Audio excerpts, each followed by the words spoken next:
Ah, oke. Assalamualaikum warahmatullahi wabarakatuh. Sebelumnya, kami dari kelompok 5 ingin mempresentasikan hasil diskusi kami tentang jenis hama dan bentuk kerusakannya. Next. Sebelum kami mempresentasikan hasil diskusi kami, perkenalkan terlebih dahulu anggota dari kelompok kami. Yang pertama ada Hasna Latifah Irsadia dengan NIM 041, kemudian ada Erwin Anas Anggoro Palosa dengan NIM 042, kemudian ada saya sendiri Sigit Ageng Permana dengan NIM 043, kemudian ada Fadila Rizky Sari Handayani dengan NIM 044, kemudian ada Rifki Aminus Saleh dengan NIM 045, dan yang terakhir ada Ahmad Nur Karim dengan NIM 053.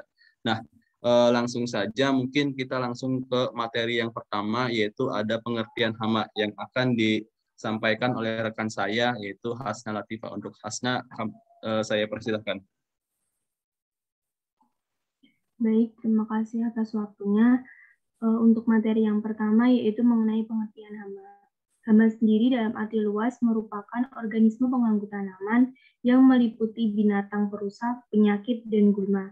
Sedangkan dalam arti sempit, hama merupakan binatang perusak yang mengganggu kepentingan manusia. Next.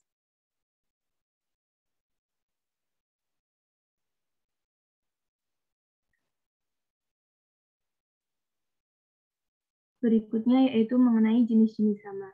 Jenis-jenis hama ini sendiri terbagi menjadi beberapa aspek, yaitu ada aspek arti ekonomi, aspek proses produksi, aspek bagian tanaman yang dipanen, aspek cara menyerang, serta aspek sarang inang.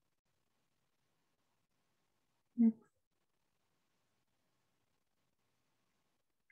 Nah, untuk yang pertama yaitu aspek arti ekonomi. Aspek arti ekonomi ini sendiri itu terbagi menjadi 4. Yang pertama yaitu hama utama atau hama kunci, yang merupakan spesies hama yang selalu menyerang tanaman dengan bagian intensitas serangan yang berat di suatu daerah. Seringkali dalam daerah yang luas dan dalam kurun waktu yang lama sehingga memerlukan usaha dalam pengendaliannya. Yang kedua yaitu hama kadangkala atau hama minor, yang merupakan suatu spesies hama yang relatif kurang penting karena perusakan yang diakibatkannya masih dapat ditoleransi oleh tanaman. Walaupun hama ini dianggap kurang penting, kadang-kadang populasi hama ini meningkat hingga batas toleransi oleh tanaman. Mungkin hal ini disebabkan oleh terganggunya proses pengendalian secara alami atau keadaan iklim. Next. Yang ketiga yaitu hama potensial. Hama ini merupakan spesies hama yang dalam kondisi normal dari ekosistem pertanian tidak pernah menyebabkan kerugian berarti. Yang keempat yaitu hama migran. Hama migran merupakan spesies hama yang mempunyai sifat suka migrasi. Hama ini tidak berasal dari ekosistem pertanian setempat, tetapi datang dari luar karena sifatnya migran. Hama ini jika menyerang suatu tempat dapat menimbulkan kerugian yang berarti, namun hanya dalam jangka waktu yang relatif pendek, karena hama ini akan segera berpindah ke daerah lain. Contoh hama migran sendiri yaitu tikus sawah belalang kembara. Next. Baik, selanjutnya materi selanjutnya akan dijelaskan oleh rekan saya Erwin Anas Anggoro Palosa. Untuk Erwin, saya persilahkan. Oke, terima kasih atas waktunya. Yang selanjutnya itu ada aspek proses produksi. Nah, yang pertama itu hama prapanen. Hama prapanen ini merupakan spesies hama yang menyerang tanaman sejak periode bibit sampai panen di lahan pertanian. Yang kedua ada hama pasca panen. Hama pasca panen merupakan spesies hama yang menyerang produk pertanian sejak panen, pengolahan, sampai penyimpanan di gudang. Next.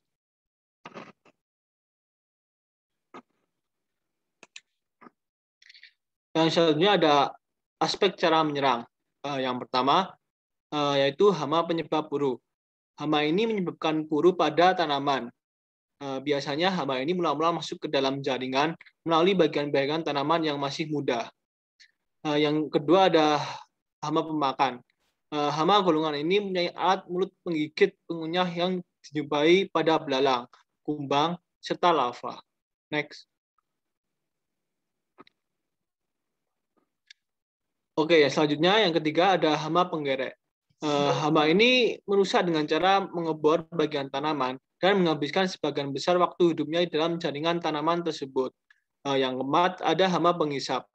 Hama ini menyerang dengan alat mulutnya yang bertipe pencucuk penghisap. Jaringan tanaman ditusuk dan dihisap cairan selnya, sehingga menimbulkan bekas becak-becak akibat kematian sel-sel. Next. Baik, untuk materi selanjutnya akan dijelaskan oleh saya sendiri. Yang pertama ada hama pengerok. Nah, hama ini menyerang tanaman dengan cara memakan daging, daun, dan menyisakan bagian epidermisnya. Nah, dalam hal ini, contoh dari hama pengorok ini yaitu seperti Bondstipa longissima dan Plesispa reichi pada daun kelapa. Nah, selanjutnya ada hama penggulung. Nah, hama ini menyerang hampir semua dengan hampir sama dengan hama pemakan daun. Tetapi sebelum memakannya, daun akan digulung terlebih dahulu dan hama ini akan memakannya dari dalam gulungan tersebut. Nah, dalam hal ini kan mungkin teman-teman sudah sering lihat di sini ada ulat pada daun pisang gitu. Nah, itu salah satu contoh hama dari hama penggulung. Next. Oke, selanjutnya ada aspek kisaran inang. Nah, dalam hal ini ada terdapat 3. Yang pertama ada hama polifaga, yaitu di mana golongan hama ini merusak spesies hama ini merupakan spesies hama yang memiliki banyak jenis tanaman inang. Yang kedua ada oligofaga, yaitu golongan hama ini merupakan spesies hama yang memiliki beberapa jenis tanaman inang. Next. Dan yang terakhir ada hama monofaga, yaitu golongan hama ini merupakan spesies hama yang memiliki satu jenis tanaman inang. Next. Nah, selanjutnya ada bentuk-bentuk kerusakan yang disebabkan oleh hama. Nah, pada dasarnya bentuk-bentuk kerusakan yang ditimbulkan oleh hama ditentukan oleh morfologi dari alat mulut pada hama. Khususnya pada serangga, ada 2 tipe dasar alat mulut, yang antara lain ada tipe pengunyah dan tipe penghisap. Nah, untuk tipe pengunyah sendiri itu adalah tipe yang mandibula yang dapat digerakkan ke samping dan dapat digunakan untuk menggigit dan mengunyah. Nah, biasanya tipe-tipe ini banyak pada serangga-serangga seperti kayak belalang dan lain sebagainya. Terus ada tipe penghisap. Nah, tipe penghisap ini merupakan alat mulutnya yang merupakan bagian memanjang proboscis yang digunakan untuk menghisap cairan makanan.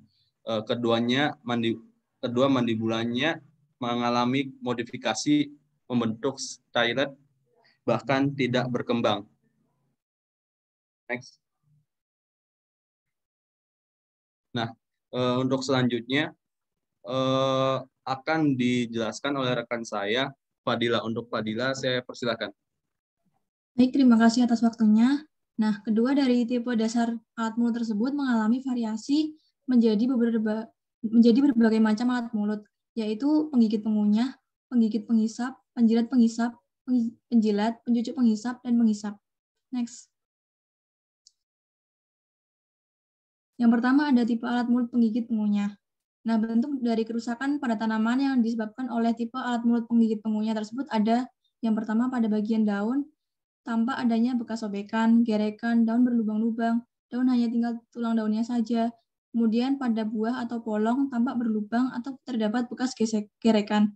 Yang ketiga, pada bagian akar menyebabkan tanaman menjadi layu dan pada akhirnya tanaman menjadi mati.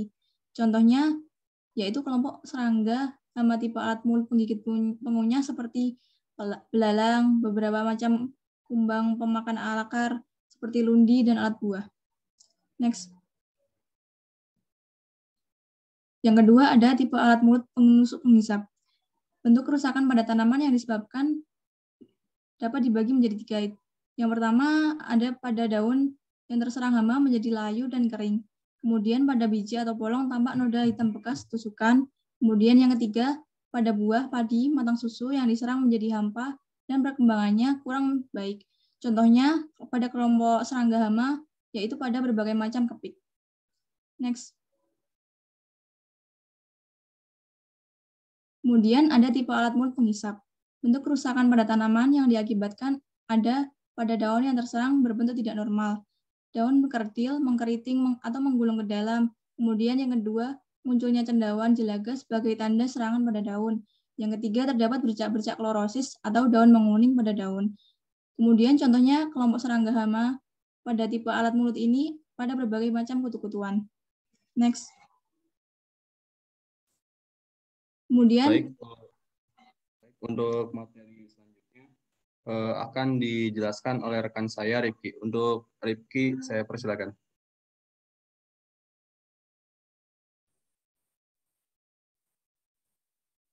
Oke, terima kasih atas waktunya. Selanjutnya adalah tipe mulut peraut penghisap. Bentuk kerusakan pada tanamannya itu pada daunnya, daun yang terserang hebat itu tepi daunnya akan menggulung ke dalam. Kemudian pada daun itu terdapat bercak-bercak putih seperti perak. Selanjutnya apabila bagian bunga yang diserang, maka pertumbuhan tanaman menjadi kerdil. Bahkan mahkota bunga pada tanaman akan rontok. Contohnya itu hama thrips. Selanjutnya ada hama penting pada tanaman semusim. Yang pertama itu ada pada tanaman padi yang pertama itu ada warang batang coklat. Gejala serangannya itu tanaman menjadi kering seperti terbakar. Gejala ini disebut sebagai hopper burn. Kemudian warang coklat ini dapat menularkan virus kerdil rumput dan kerdil hampa. Selanjutnya ada walang sangit. Gejala serangannya itu menyerang bulir masak susu. Pada bulir ini terdapat bekas tusukan berwarna coklat sehingga bulir padi ini menjadi hampa atau setengah hampa. Selanjutnya ada warang hijau. Gejala serangannya itu daunnya kekuningan karena terisap cairan selnya. Warang hijau dapat menularkan virus tumor. Selanjutnya hama pada tanaman kedelai. Yang pertama ada kumbang daun kedelai. Gejala serangannya itu pucuk daun, bunga, polong itu rusak dimakan larva dan kumbang. Setelah itu ada kutu hijau. Gejala serangannya itu bagian yang terserang mengalami misforming sehingga terlihat agak keriting atau menggulung. Pada tingkat serangan yang lebih lanjut menjadi kuning layu. Yang terakhir ada kepik hijau. Gejala serangannya itu polong dan biji rusak terhisap cairan selnya. Terdapat spot-spot hitam. Apabila serangan berlanjut, polong akan hampa dan gugur. Yang selanjutnya ada hama penting pada tanaman tahunan.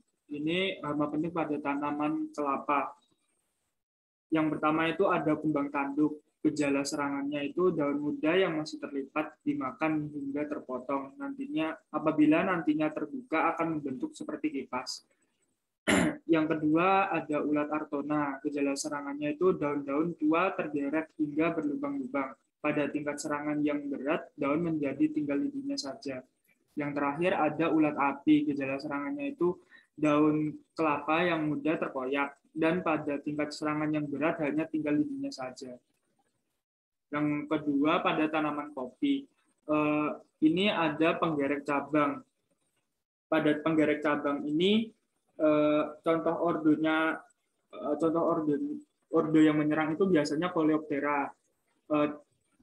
Gejala serangannya sendiri itu cabang atau ranting itu tergerek kering mulai dari lubang gerek sampai ke ujung cabang ranting.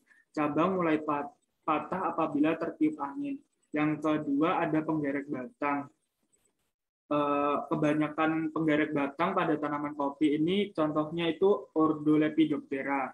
Gejala serangannya itu batang atau cabang tergeret sehingga tanaman bagian atas layu dan kering.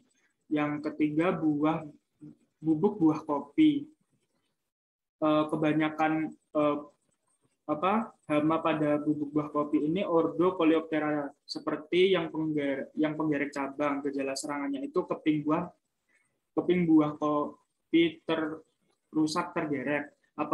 Buah kopi yang masih muda apabila terserang akan berubah warna menjadi kuning. kemudian gugur. Baik, selanjutnya untuk hama penting pada bahan simpanan akan dijelaskan oleh rekan saya Ahmad Nur Karim. Untuk Nur Karim, saya persilahkan.